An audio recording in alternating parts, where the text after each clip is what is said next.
Let's go. You're listening to Making Data Simple, where we make the world of data effortless, relevant, and yes, even fun. Hey folks, welcome back to Making Data Simple. Al Martin here. I hope you're well. I keep thinking that it's going to become summer. It keeps going cold, gets warm, but I guess that's the definition of spring. Again, hope you're well. My guest today is Fred Joyal. Fred is an author, speaker, entrepreneur, and business advisor.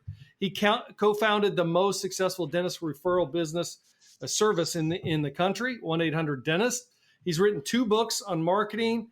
He's even dabbled in stand-up and improv comedy, acted in bad movies. You know, Fred, you should choose good movies instead of bad movies. But he acted in bad movies, TV commercials. So we're taking a pause today. We're going to do something a little bit different. We're going to have some fun. So with that, Fred, thank you. I appreciate you being here, my friend. My pleasure, Al. All right. So Fred, please give us first thing in your own words. Who is Fred Joyal?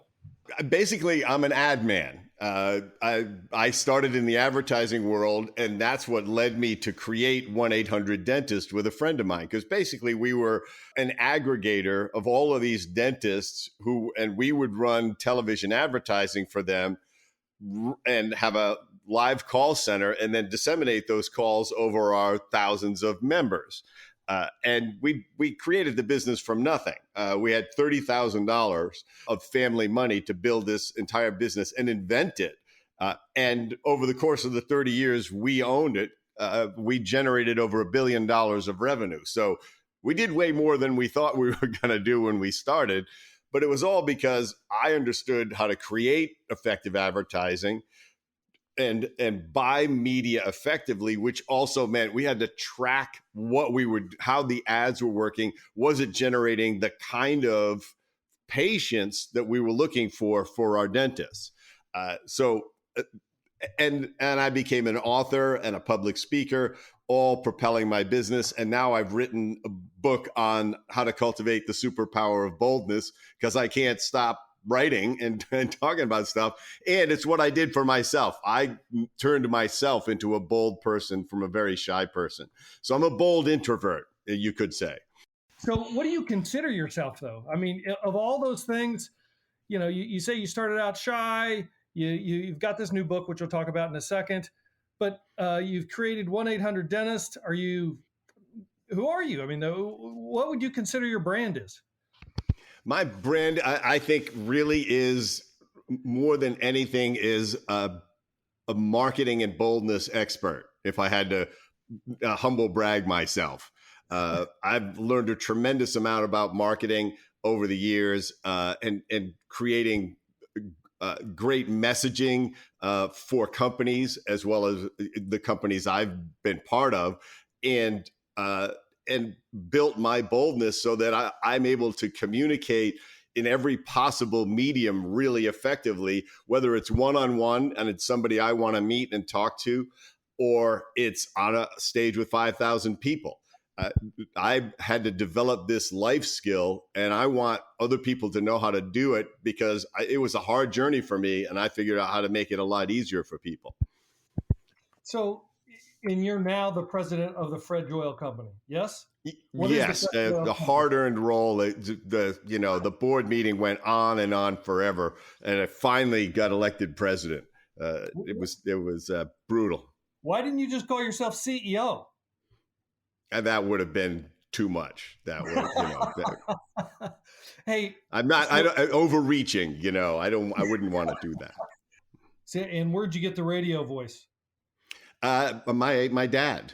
It's his genetics. My brother has an almost identical voice. It's pretty funny. And I've had voice training and stuff, but I've always had this voice. So it's sometimes you get a gift and you gotta. If you don't take advantage of it, you're kind of wasteful. So I was looking you up. I see references from all different types of folks. Best-selling author of Disrupt You, CEO of Fortune Management, got a Doctor of Arts degree from the University of Rhode Island. And you say perhaps because generous donations, I'm sure that's not it. You talk about, hey, you once beat Richard Branson in chess. And was also a question on Jeopardy. Man, I got to talk about that. Hold on a second. Avid cyclist, and then you go into below average tennis player and even worse golfer. Nice description. I don't want people inviting me to golf and hoping that I've got a handicap under I have a negative 50 handicap roughly. It's I measure my handicap in how many balls I go through, which is between 50 and 75 in 36 holes. Exactly the same way I do it. Well, I want to talk to 1-800-Dentist, and then I'll go to Super Bold, your new book. But before I do, how the hell do you play chess with Richard Branson? How does that happen? So I was on Necker Island with a bunch of business folks. You can rent his island. 30 people can go at a time, and he'll be there or not. He actually lives on a nearby island. And if his wife is not around on the island, he'll bounce over and hang out on Necker and play tennis with people and come to some of the meals and stuff like that. And we were there and playing tennis, a whole bunch of it. And I ruptured my Achilles tendon playing tennis and totally incapacitated. And I couldn't go anywhere. So I'm sitting there watching everybody play. And Richard comes over to me. He's heard that I've injured myself. And he says, "Oh, this is such a bother that this has happened to you. Do you play chess?" And I hadn't played chess in 40 years. But this is the boldness side of me, right? The shy Fred would have gone, "Oh, no, I don't really play chess anymore," because I was like, "Oh, what if I lose? What if I embarrass myself with how badly I play?" I said, "Yeah, I play chess." And so he calls somebody over and he says, get us a chessboard. And we sit on this couch and play chess. And I play such an unorthodox game because I'm so out of practice that he can't figure out what the hell I'm doing. And I beat him. The first game, I beat him. And he calls me a terrible name that we can't say in your podcast and immediately sets the board up to play again. But this was, and what happened is we started to talk about politics and all sorts of other stuff and found we were really aligned on a lot of stuff. But I also knew I've learned how to meet successful people and treat them like a normal human being. People meet him and they're interviewing him and they're asking for advice in their business and they're trying to see if he'll invest in their business and all of that stuff. I just talked to him like a normal person. And he loved it to the point where at meals, he would say, sit across from me. He was kind of protecting himself from some of the people who were going to do that. And he wanted to talk about regular stuff. And so all that blossomed from just saying yes. That's the lesson. Say yes, figure out what to do. Did you beat him twice? Never beat him again. Is he a never? Good No. He got a grip on me right at that point, and he cornered me every time after that. But he would find me to play. He'd go seek me out. He'd look for the guy walking around on crutches, and so that picture I saw you in playing him, you had a ruptured Achilles at the time. Yes. Oh yeah, that was my leg was totally incapacitated. And a question on Jeopardy, what does that mean? They had a category. I had nothing to do with it. They had a category of 800 numbers on the show, and one of the answers was Fred Joyal shines his pearly whites in this 800 commercial. So obviously the question is, what is 1-800-Dentist? So and they just did it because I was the spokesperson in the 800-Dentist commercials for 10 or 15 years. And so I was a recognized spokesperson, and it just became a question on Jeopardy. And I had a friend of mine had recorded it. As soon as he saw it, he recorded it on his phone. He said, "Dude, you're on Jeopardy." And I had no idea, but it was pretty amazing. Just one of those things, branding things, Well, that's good. Hey, that's good marketing right there too. So 1-800-Dentist. Are you a dentist? I mean, do you have... No. It was the randomness of it was just but combination of luck and opportunity. A friend of mine had the phone number, and he had it for 5 or 6 years. He got them when 800 numbers first came out, and he eventually came to me and he says, "I think you could, turn this into a business. You're working in advertising, all this stuff." And I said, "Well, I'm not going to work with you because you don't work."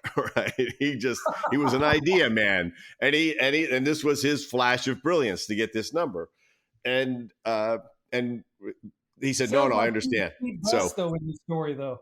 He must be Pete Best in the story, right? He gives you the well, 1-800 number, you took it off. he is. I mean, it's a long and twisted tale, but we licensed the phone number from him, and ended up paying him millions over the years for the use of the phone number.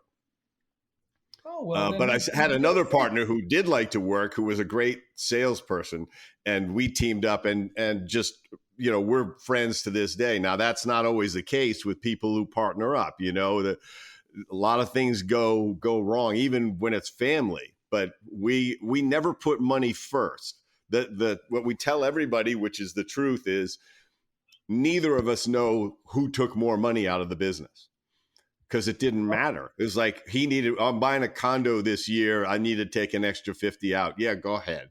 It's like, oh, I'm buying a car. Okay, go do it. We didn't keep track. We just made sure the other guy had a good life like we did. That's And pretty unique. It's yeah, good. Wow, that's real trust there. I don't know that anybody could say that. Anyway, that's pretty cool. Hey, but here's what I don't understand, and I want to get into the 1-800 dentist, of course. But I know you have 2 books in the dental industry. One is Everything is Marketing. Maybe it centers around marketing, the ultimate strategy for dental practice growth. And the other one, Being Remarkable, how to create a dental practice everyone talks about. How do you do that without being a dentist, or at least certainly somebody that's a dentist when you started? No? I met hundreds and hundreds of good dentists, great dentists, not so good dentists, or dentists who were really great who didn't give a good patient experience. And that's where I started to talk to them about marketing, because we were generating potential patients for them and handing them off, and then they were bobbling it. They were dropping the handoff. They were dropping the baton half the time. And so I said, I've got to teach these guys how to create a patient experience, and that turns that potential, that what we would call in the lead business a warm lead, into a productive patient. And so, I took all of my knowledge from the advertising world and the marketing world and years in the dental business, and basically laid it out for them how to do this. And these things became the Bible, the marketing Bibles of the industry. They still are. Somebody wrote to me today, actually. She's putting together a study club on Facebook with my first book. And I got to them because I also, being an ad man, I know how to write a book that people want to read. A lot of the business books I have on my bookshelves, you extract some hard-earned knowledge out of them because they're not written that well. They're not that, easy to read. And so I knew how to make it so that people could absorb them. And I recorded the audiobooks and everything like that. But it was really to help them be more productive with the raw material that we were giving them. And what it turned into is a speaking career for me. And eventually my reputation separated from 1-800 dentists because I had connected with so many more dentists and individuals. And those books were written in 2010, something around there? First one was 2010, and I revised it 4 times. And finally, people said, you just need another book. And so then I wrote the other one, Becoming Remarkable, which was more advanced thinking about marketing based on the whole Yelp and YouTube world that we were moving into. And so that came out about 8 years ago. So the great thing about doing a podcast is that I can put on whoever I want, whenever I want. That's just the rules of the game. So this is very entertaining, and I'm learning a lot here. I'm sure everybody else is. At the same time, they're probably saying, does this have a tech connection? And so when I think of dentistry, I don't know that I always think of data. But I got to believe there's an intersection here that you have, having built this business. Yes, because of the uniqueness of our business, is having an 800 number that was a mnemonic, that was a 7 letters that said what we did. We were essentially doing direct marketing, like people who do all sorts of stuff on television, and it's like, call this number and buy this. All of those businesses use multiple phone numbers so they can track what ads are working, what stations are working, what time slots are working. We had only one source of information, which was how many calls had come in hour by hour, because they all came into that phone number. So we had to develop these analytics that told us what ads were working, what stations were working, based on subtle changes in the response, because people would remember our phone number for months. They wouldn't, most direct marketing, it's a 90-second response. They're trying to sell you a Ginsu knife or whatever the heck, and you're going to buy it or you're going to forget about it. So they got to get you to call in 90 seconds. We didn't have to do that, because when they needed a dentist, they remembered our phone number and called it. So the data wasn't immediate. It was protracted. So we had to look at these shifts when we would run a new campaign or try a new station. Let's say we knew that Oprah worked for us. So, and it worked consistently. So if we launched a new campaign, normally a new campaign always moves up the response. If it doesn't, or if it goes down, it's the spots. And so we would have to do that with every show, every station, every time slot, every market across the country. I mean, we had spreadsheets where my marketing director was looking at everything and with the media buyer and saying, okay, what do we change? What worked? What didn't work? And aggregating everything from the call center that we could get. What cities started to call more when we ran the new campaign? What callers started saying something different over the phone? And we'd say, wait a minute, why are they're like, the worst example was a bunch of people started calling saying, I'm looking for a free dentist. And we'd say, why the heck do they think we have that? It's like everybody's paying us. A dentist who's paying me $100 a patient, let's say, is not looking for somebody who wants free dentistry. So we rewatched the TV spot that we had started running, and then we said, oh, I see. We hadn't thought about it at all, but you could misinterpret this spot completely and think you're going to get a free dentist. Message or time of the message? It was the verbiage that was just vague enough in the way we pushed certain things out that if you're not really paying attention, you could think, oh, this is a great place to find a free dentist. So we had to pull the spot immediately. So all of it was a combination of what you really have to do with data. Is data by itself is worthless. Your ability to interpret it accurately is where the business succeeds, because we lived by our profitability was 100% based on placing media effectively, because we spent $30 million a year in advertising. If we spent it wrong, we'd have to spend $35 million here, and there goes the profit. Yeah. So we got really good at interpreting and analyzing what the data really meant over the years. I mean, I like your point on data. It's worthless until you're able to refine it. It's kind of like when they talk about data being the new oil. I actually like that. Most people are sick of that phrase now, but I actually like it because I think it does apply. But if you can't refine it, you've really got nothing. And your story just proves that. Was the monetization strategy just a referral? And is it a one-time referral, or was it more like a subscription? In other words, no, it was a one-time thing. That was the flaw in the business model, is that there was no way to attach ourselves to the value that of the patient. Now, if I referred a patient that did a full set of dental implants and spent $40,000, I get the same amount as the person who came in for a cleaning, because of the laws against me splitting any revenue with a healthcare provider. There are fee splitting laws. It's not that you didn't think about it. It's couldn't. I thought about it a lot. I'm sure you thought about I it. thought about as many end runs as I could come up with, but I never came up with any that were legal. Well, I you hate also that. work in California. You're not going to get way a much. No, they're around you. looking. They're watching us. So. Exactly.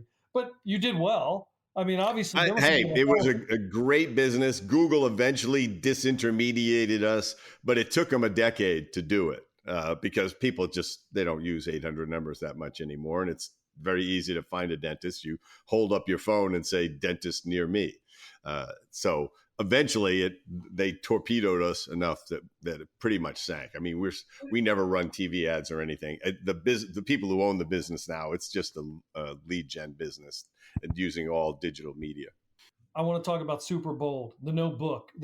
Yeah. Yes. That you have out there. And all right, so the first question is you kind of talked to this earlier, but I still got to ask it anyway. What makes you think, hey, I'm going to write this book because it doesn't exist anywhere else around about being super bold? And to continue, it says from underconfident to charismatic in 90 days. Why write this book? I was talking to a group of high school students. I was actually part of this mentor group. And so each of the mentors prepared a presentation for the high school kids on what we had learned in life. And one of the things I said to the kids is boldness is a superpower. You'd be amazed at the opportunities that come to you when you don't hesitate, when you step up, when you speak up, when you try stuff, when you don't fear rejection, when you don't fear failure, you just put yourself out there. And they said, that's great. How? How do I go from shy me or underconfident me to that? And I said, well, I did it. Let me figure out how I did it and put it into a book. And that's what I actually spent a few years just making notes on it. And then when COVID hit, I said, now's the time to crank out this book because I had sold 1-800-DENTIST. And I was very passionate about helping people become bolder because I saw the difference it made in my life. And I also had all the missed opportunities aggregating in my younger life that still gnawed at me. And I said, I got to help people not do this. I want people to know what I wish I knew at 20 years old or 30 years old. So that was the germination of the book. And it's really been great. I mean, it became an Amazon and Wall Street Journal bestseller in the first month that it came out, just because it resonates with people. There's so many people in every career, in every stage of their life that are struggling with their confidence and knowing that they're missing opportunities in life, personally, business, everywhere. So I'm going to throw you a softball here. It's going to appear like this question is undermining in some way, and it's not. Here's the question. Isn't it just showing up? I mean, like I've actually got a little sign on my monitor that says show up for this reason, is to when something occurs, there's an event, say yes, show up. As Brene Brown talks about it, like, is it being in the arena? Find your way to be in the arena. She talks about, which I love this part of her book, where it says, I have zero respect for anybody in the stands. That's easy. Jeering from the cheap seats. Yep. Yes. I mean, put yourself in the arena. In fact, when I talk to a lot of my team, I'm talking about, hey, why aren't you in the arena right now? Yes, it's scary out there. That's what the Lions are, but that's where things happen. So why is that not enough? And so the second part of that question is a long-winded question, I guess. Is it meant for everybody? Some people are just shy. Their character is like my wife. If I wanted to put her in front of 5,000 people, she would go ballistic. That's just not her. No, even in our wedding, she didn't want the attention. I said, "This is our wedding. You're going to get some attention." That she just doesn't like attention.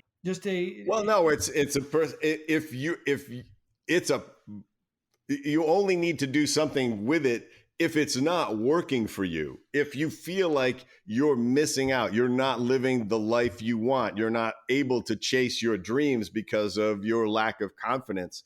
Some people don't like crowds and audiences and stuff like that. This isn't about just becoming a public speaker, which it certainly could be. And you need to, in most businesses in life now, you need to be good in front of people.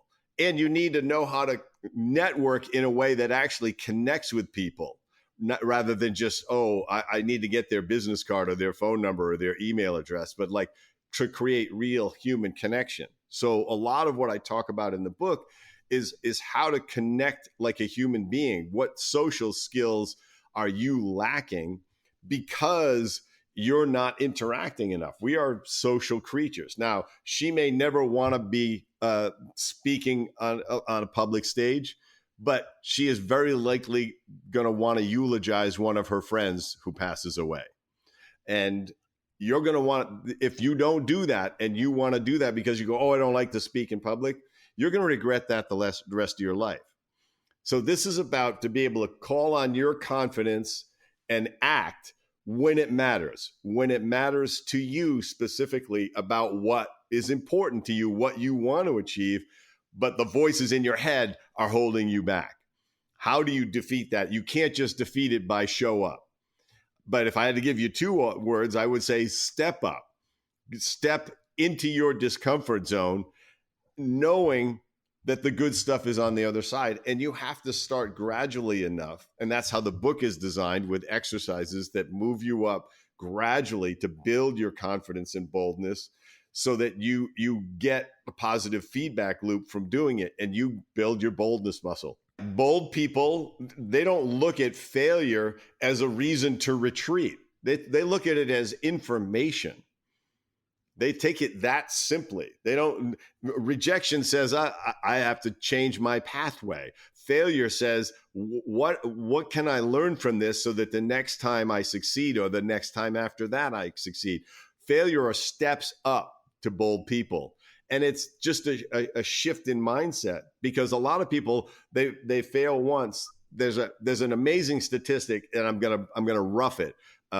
Is that something like 80% of restaurants, first-time restaurant owners, fail. 80% of them. That's pretty scary. Yeah. Second-time restaurant owners, they succeed 70% of the time. All it takes is the second time. But only 40% of first-time restaurant owners try again. So the odds flip in their favor if they just take another swing at it. By the third time, and every entrepreneur I know has had failures under their belt that was all information on how to succeed. It's like, I didn't listen to the marketplace. They were telling me this and I gave them that.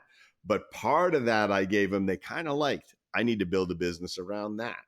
And so, and it goes in your personal life. You want to meet somebody, walk up to them, introduce yourself, see what happens. You're not going to be good at it meeting strangers right away, but you need to talk to strangers every day and you'll get good at it.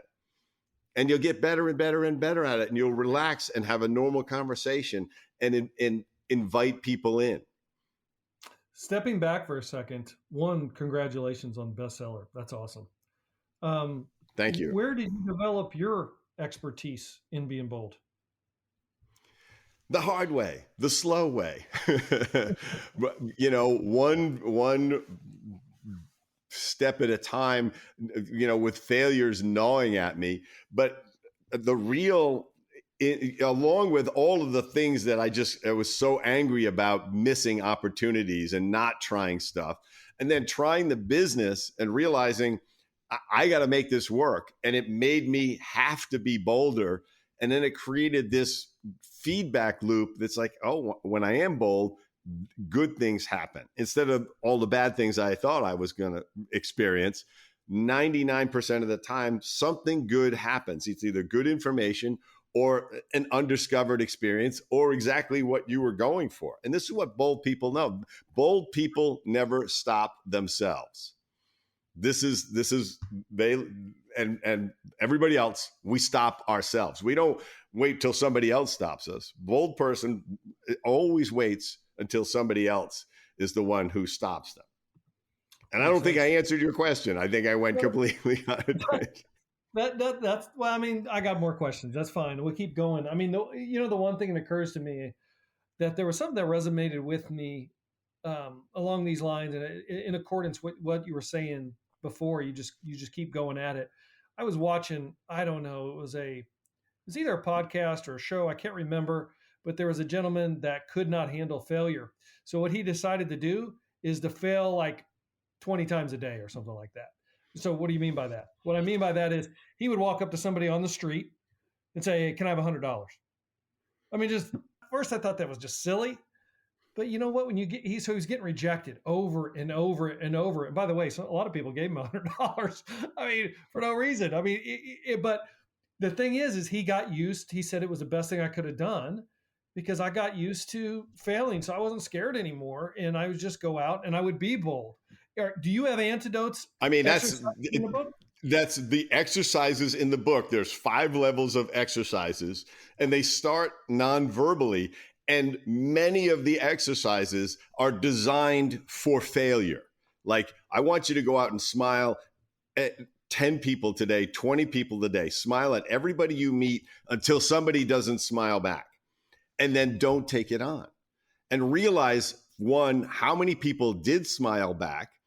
And then realize that just let go of that fear. Oh, there must be something wrong with me. That person could be having the worst day of their life, or they could have bad teeth. They don't know. You don't know why they're not smiling back. You don't have to take it on. And then there's another exercise I love people to do is when you see a sign that says on a door that says employees only, go in. Nothing bad will happen. There's no risk involved because you don't need to go in there. So you're going in to teach, and you'll listen to the voice in your head. They'll say, oh, I can't go in there. There's a sign. Somebody's going to yell at me. So nobody's going to do anything that actually physically harms you. We fear the harmless all the time. It's ridiculous, but it's how we're programmed. And so when you do that and you walk through the door, listening to the crazy voice in your head, nothing happens on the other side. The most that's going to happen, the worst thing that's going to happen is somebody's going to say, this is for employees only. And to which you can say, I am an employee, just not here.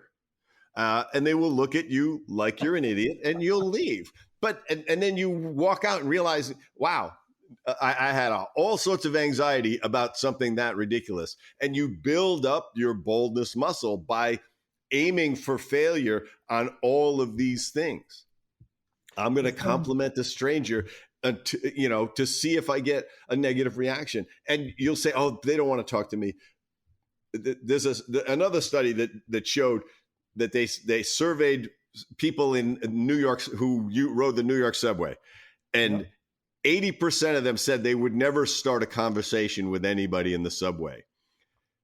60% of them said they'd be happy to have a conversation with somebody if they started it. So we're just nuts. We're just afraid to talk to people because what's the worst that could happen? They give us the cold shoulder. Why do we have to take that on? What bold people have learned to do is not take it on. Rejection bounces off of them. Failure is a step up. And it's just from practice. That's why all my exercises are designed to move you up by a controlled level of intensity. I call it dosage in the book. It's like you want to move into your discomfort zone, but you don't want to go deep into it. You want to work your way deeper and deeper gradually and then retreat back into your comfort zone. But you don't want to scare yourself back into your shell for the rest of your life. So what happens is you say, wow, everything I thought was bad was going to happen, didn't happen, and something interesting happened. And it was kind of fun. One of my favorite quotes, it makes me think of one of my favorite quotes is by Michael Jordan when he says, I missed more than 9,000 shots in my career. I've lost almost 300 games. 26 times I've been trusted to take the game-winning shot and missed. I failed over and over and over in my life, and that's why I succeed. I think it's terrific. Yeah. So let me ask you this: back to my wife? Can everybody learn to become super bold? And do you see that a direct correlation to being successful if you are super bold? There is an absolute direct connection between boldness and success, because you need to be bold to ask for the order. You need to be bold to recruit employees and give them feedback. You need to be bold to take feedback so that you can get better. You need to be bold and confident to raise money for your business. You need to be bold to sell confidently and attract customers and do those things that make you unique. And without that, it's going to be a struggle, and it's going to be a pathway to mediocrity, if not failure, and disappointment.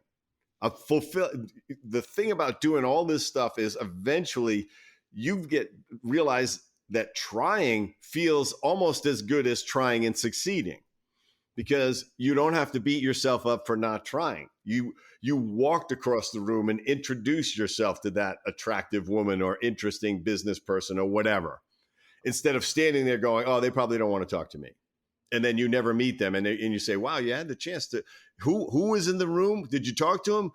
No, because, they probably wouldn't have been interested in me. Bold people don't listen to that voice. When they hear themselves saying it, they say, nope, I'm going to walk across the room and introduce myself to the governor anyway, even though the voice says he's not going to be interested in me. It's a powerful thing to just transform yourself so that wherever you are, you belong there. Your mindset is you belong there. Now, your wife doesn't have to be the center of attention, but she can talk to anybody she wants to, and she can express herself comfortably. She's not in that situation where there's fear. When she says, I don't want to talk to anybody at my wedding, there's a fear factor in that is a personal antisocial experience that she's having, because she feels unsafe, and there's no reason to feel unsafe except the voices in our head. And it doesn't mean she's going to be the life of the party everywhere she goes, or that she needs to be. But if I go to a party and I meet one person that I go deep on and get to really know what they're about, what matters to them, that's good for me. I don't need to know everybody at the party. I don't need everybody to know me at the party. But I want to, if there's a person I want to talk to at that party, I want to be able to walk up to him and have a conversation, a normal conversation. And I talk about how to do that in the book. I talk about how to make whoever you meet feel like the most interesting person in the room. And it's really easy. But you have to know how to do it. Nobody teaches us this stuff. They're busy teaching us math and calculus and yeah, I got it. Yeah. English grammar, which has all disappeared because of texting, So the English grammar will eventually be all emojis and acronyms. That's it. That'll be what they teach kids in first grade eventually. So let me ask a couple more questions. I know that when many of us are listening to you, even like when you talk about going into the employees only, I'm the type that probably would do it, particularly if somebody said, I dare you to do it or something, I just do it. Now, having said that, when you think about it, there is anxiety that creeps up, even when I'm even listening to you talk about it. Are there ways that you can relax in anxiety in any situation? Yes. And I talk about that in the book as well. There's 5 steps of building your confidence and boldness called the PRIDE method. The first step is preparation, preparing what you're going to say, what you're going to do. The second step is to relax, and it involves controlling and changing your physiology and breathing primarily. I talk about it in detail, but there's stuff you can do that immediately relaxes you. And then have the insight is the I, and which is nothing bad is actually going to happen. And people aren't really thinking about me anywhere near as much as I think they are. They're thinking about themselves and insights like that. You got to change how you see that. Then dosage. And then the E is really important, is everyday action. Work on building your boldness muscle every day. Talk to a stranger every day. Do one of the boldness exercises every day. Do 2 or 3. And that changes how your brain sees you. And you're constantly learning till your brain goes, I guess this is our default mode. And it becomes that way. You literally build new neural pathways by doing it every day. So yes, there is a way to relax you, and preparation relaxes you. Preparing in your mind what you're going to say relaxes you. Telling the voice in your head to shut up relaxes you. You know, one thing you say resonates with me. I firmly believe it. And I say this to my kids all the time, is that they're not thinking about you. Even when you're presenting, most of them are thinking about themselves. Now, maybe themselves as it relates to you, but they're thinking about themselves almost 99% of the time, you know? So you've done a lot of presentations, or you get out in public speaking. Is this on behalf of the book? Yeah, that's primarily what I speak on now, is cultivating the superpower of boldness. Where can folks find you or find you next? So go to my website, fredjoyal.com. You can download the first chapter of the book. And of course, the book is on Amazon and Kindle and Audible, and it's me reading the book. So it'll be my voice in your head telling you to get out there and be bolder. All right, two questions before I break. One question is, look, I think I could be a better networker. I mean, I do pretty good, but it's never enough. I mean, in fact, this stuck with me when I took my MBA. They talked about like advancement and career advancement. They said something like, at the time, 70% of career advancement involves networking and who you're surrounding yourself with. One, do you agree? Is there updated statistics on that? And what would your simple piece of advice for me be? Yes, there's tons of data on that. There's a great book, Who Not How, that basically says most of your problems are going to be solved by finding the right person to help you solve them or solve them for you. Most 80% of employees are hired by word of mouth, despite all of the job search sites out there. So it is, you're going to meet people, and you truly are the aggregate of the 5 people you spend the most time with. So up the quality of those people all the time by networking, but networking not to gain. Now, this is the key, is none of your networking has an ulterior motive. None of it has an anticipated outcome except to connect with that person. When you do that, it changes the whole process. You're just moving ahead, being interested in them, and trickling out who you are based on how interested they are in finding that out. But the goal is to find out who they are, what matters to them. And, you know, whether it's as simple as, how'd your week go? I love asking people, what's the most interesting thing that's happened to you this week or even this month? And is that your line that you use most often when you want to introduce yourself? I'll walk up and say, you know, it depends who they are, but I'll walk up and say, hi, I'm Fred. I'd really like to meet you. Oh, I'm so-and-so, you know, I'm Al. I'd say, give me a sense of who you are. What's the most interesting thing that's happened to you this week? Nice. And then they'll have to think about it. And sometimes they'll go, wow, not that much. And I'll say, all right, how about last year? I'll stick with it. I'm not going to go offer my side of it. This is the real key to talking to people, is instead of playing ping pong back and forth with everything, say, tell me more about that.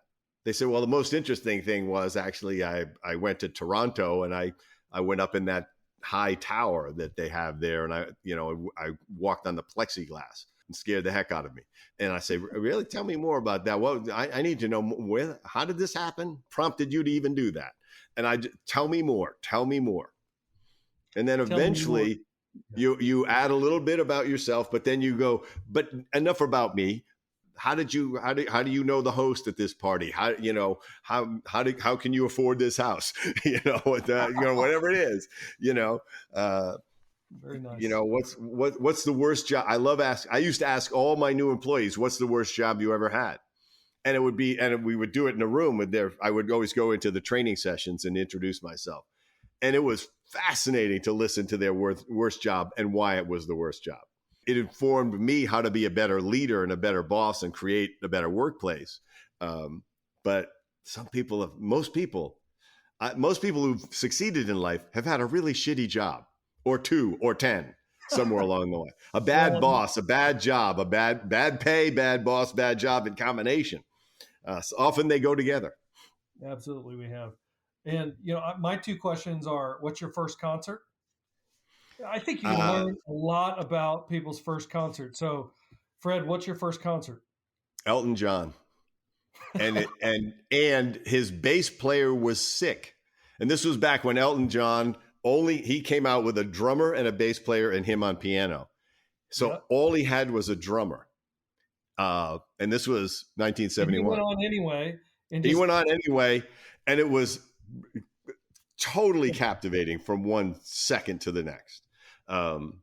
And I thought, this he's just playing piano with a drummer. It's like it's not even a trio, you know. You think when he got done, he was like looking at the bass player and said, "Hey, I just had a magical night. I'm not sure we need you on the payroll." Well, at least the cut and pay was coming his way. You are peripheral to this success. Second question I always ask is, what do you do for fun? What do you do for fun, Fred? Anything that anybody throws at me that's physical to try. And it could be like I was just in this whole virtual reality place that was, you know, fantastic. Or I'll bungee jump, I'll ski, I'm trying to learn snowboarding. I have never fallen so much in my life. I was invited on a bike ride in Sardinia for 5 days, which was madness because it was nothing but hills. So, and anywhere in the world that is a physical challenge, it's physical fun. I say yes, and I'm sort of refusing to acknowledge that I'm getting older because my body is not as willing every year that I tee up these things. I always lie. I got one more question before I end. And another question I always ask is, what is a book you recommend that's not yours? Is the most common book you recommend? So everybody's got to go get Super Bold. All right, they're all listening. Right. Let me just say it all starts with my book, and everything flows from that. You know, it's Viktor Frankl's book, Man's Search for Meaning. Oh, nice. All right, I like that. Which is, you know, he's a concentration camp survivor, and if that guy can come away with a positive outlook and a sense of meaning about life, then you've got nothing to complain about, basically. And it's full of just amazing insights into facing reality and what we're capable of enduring. Very good. Thank you for being here. As we close, if you were to give like a 1-minute infomercial on your book, something maybe I missed or that you want to make sure it gets out there, what would it be? The only person you need permission from to have the most satisfying, fun-filled, adventurous, joyful, love-filled life, the only person you need permission from is you. So the clock is running. Get out there and be bolder. All right. Very good. Go to Fred's website. We'll put everything in the show notes. Thank you for being here, Mr. Fred Joyal. It was a great talking to you. I learned a lot. It was fascinating. For you, all the folks listening on the podcast, be well. Hit us on almartintalksdata@gmail.com. Let us know how we're doing. Let us know of guests you'd like to see on. Until next time, we'll see you on the podcast.